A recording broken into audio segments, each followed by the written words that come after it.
The more I think about this movie, the more I realize the plot holes are freaking massive.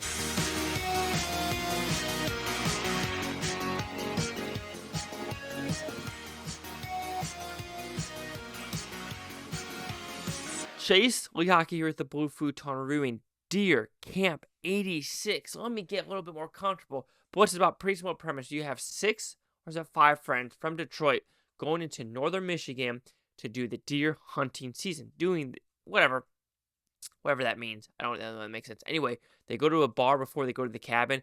They meet this pretty bartender, Star. Unfortunately, she is murdered that night, and now these friends are haunted by something crazy in the woods. Is it because they're hunting deer, or is it because they're on sacred land? So, do I like this film? So, it's a fine film.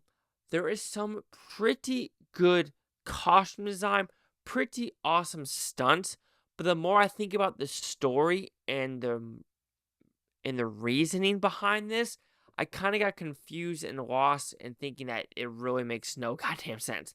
Anyway, let's talk about the positives. I think for a low-budget movie, it looks good, it plays good, and it's overall a solid experience. Remember that movie I watched in January, Roadkill? Yes, that's also a low-budget movie. However, this one felt like it was low-budget, but it had the campiness, had the niceness to it to be like, okay, this is a step up, and they actually try to do some fun things overall. Yes, of course, cheap things like, when they look at a crime scene photo, you can tell it's on like normal printer paper. Sure, stuff like that, you could tell it's kind of bad. Some costumes are like, okay, where's this guy's name tag for being a cop? Stuff like that, where you're just like, okay, I'll let that go. But when talking about the positives, the person that's in the costume design for this monster is freaking good. It really is. It's something I haven't seen before, and that's what I like. So it's different, fun as shit. There's a car scene where this truck gets dragged in the woods, and it does a crazy flip. I want to know how they did it. I don't know if they did a forwards backwards thing. It wasn't a model. It looked practical except the explosion at the end. Did they need to do an explosion? Hell no. The only reason they did an explosion to kind of have someone come through the smoke. Understand that. But the stunt itself for this vehicle, I want to know how they did it. Because it was fun and it's something I haven't seen before. And if you have a low budget like this, doing something like that that's so unique, and even though it might be so simplistic, but it looks so damn good, I enjoyed it. There's some good drone shots overall, and there are some interesting characters that try to go with the backstory.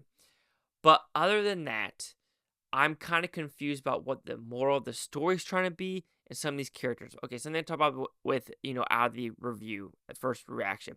Why are all fat characters annoying as fuck? This buck guy, annoying as fuck.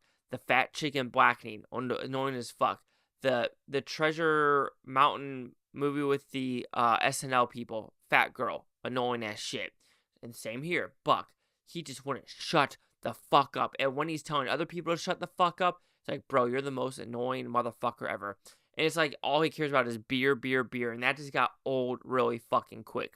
Yes, you might have some smart characters in this movie, sure. Especially the black guy. Smartest guy in the movie, bar none. This was the character. He meets a girl for maybe 3 hours and he falls in love. It's like, bro, come on now. Then you have a little bitch boy, soy boy that almost witnesses a murder and he just kind of ignores it. So shit like that where you're like, just stupid character decisions. Okay, so like I said in the beginning, the reason for this movie is the bartender dies. The killer makes no fucking sense. There is no rhyme, motive, reason for this person to do the killing. It makes no sense. It literally has nothing to do with the story, or there's nothing that leads up to it whatsoever. Like, seriously, nothing at all. And I think that's what bothered me the most when the credits rolled. I was thinking, like, why? There's nothing that, like, leads up to it. And that's what bothered me. Because in the bar, they kind of do it in a way where, like, there's these Confederates, blah, blah, blah, in, northern Michigan that don't like the Mexican, the black guy, and the people that hang out with this group. Which, the tropes are there, blah, blah, blah.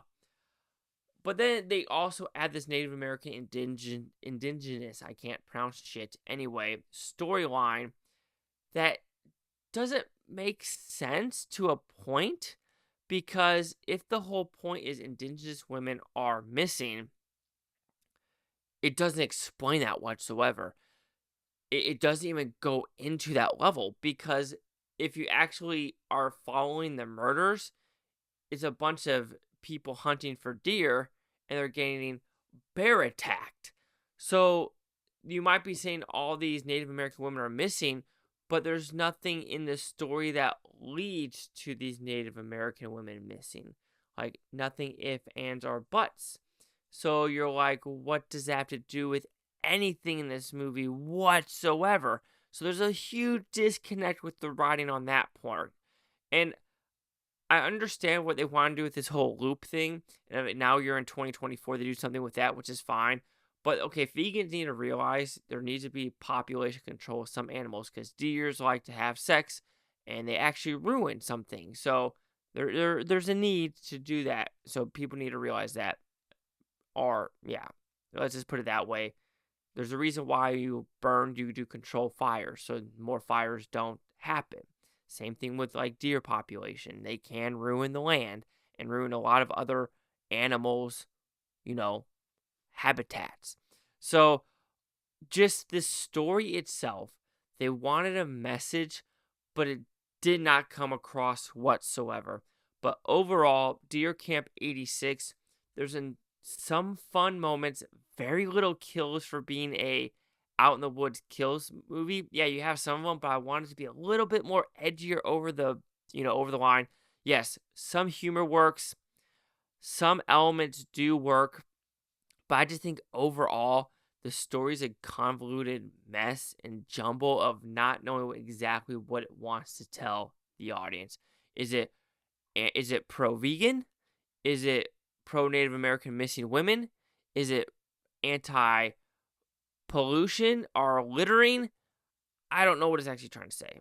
So Deer Camp 86 will receive a 2 out of 5 Futons, which equals at 40%. So see the critics' news scores gave this one. So you have no critic. Oh, we have one critic. 2.5 out of 4. So yeah, fat guys at the movie. So yeah. So he gave it an okay score. I think it could be a 50, but I just think the overall story, the more I think about it, the more it doesn't make sense, even though the costume design is pretty badass. 40. Let's do quick math in my head. What is that? That is like a 60? 60-ish? Chase out here at the Blue Futon. Like, comment, subscribe. One more thing, Bluetontopia. You Blue Futon, take watch a great day on. Watch today, tomorrow, week from now, month, and a year from now. Every single freaking one of you. Let's do the quick math. Is it 60-ish? Yeah, 62.5. I'll freaking take my simple, dumbass math.